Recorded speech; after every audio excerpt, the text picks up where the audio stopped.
Which is why this is an open call to action, Mr. Chair.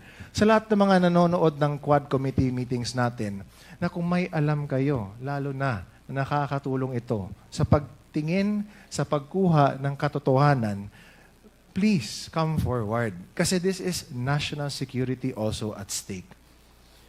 She's been denying na may kilala siya, na ultimo, sinasabi niya na ilang beses na siya tinawagan para humingi ng campaign funds. Kung hindi niya alam yun, or if he was saying, if it wasn't even in the same timeline, then he wouldn't have said that. Diba? Timing. Elections natin, doon din siya, tumakbo din siya, humingi siya ng tulong. It all adds up. It all lines up. So, Mr. Chair, I'd like to submit this video to the committee. And I hope na people really try this time na mas marami pa na will come forward to speak truth to this matter. Thank you, Mr. Chair. Thank you, Congressman Almario. So, before we recognize the next interpellator, may tanong lang ako kay Miss Go Waping. So, hindi mo kilala yon, ano?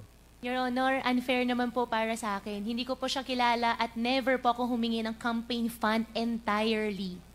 Never po ako humingi ng campaign fund during my campaign period. At nung video na pinakita po ni Congressman Chino po kanina, hindi ko po siya kilala. At gusto ko rin po na iparating sa lahat ng kababayan ko at buong Pilipinas na rin po. Mahal ko pang Pilipinas. Kasi nabanggit dun sa video na you're probably a spy. Hindi po ako spy. So, hindi ka spy. Totally po, hindi po ako spy. Hindi ikaw yung nasa picture. Hindi po ako spy, hindi po ako nasa picture, at hindi rin po, Your Honor, ako yung sinasabi niya. Kasi yung parang pinakita niyang dokumento, I don't know if that is a birth certificate from China, it clearly shows a picture that resembles your feature. Di ba? So, 1, 2, pangalan mo, yung Go Waping. Tapos yung place of birth mo, nakalagay daw doon. Nakalagay, China di ba? So, how will you now tell us and convince the Filipino people na ikaw ay hindi spy at ikaw ay hindi involved dito sa Pogo? Your Honor, I think our government agencies can prove din sa darating ng araw na hindi po ako spy dahil hindi naman po talaga ako spy.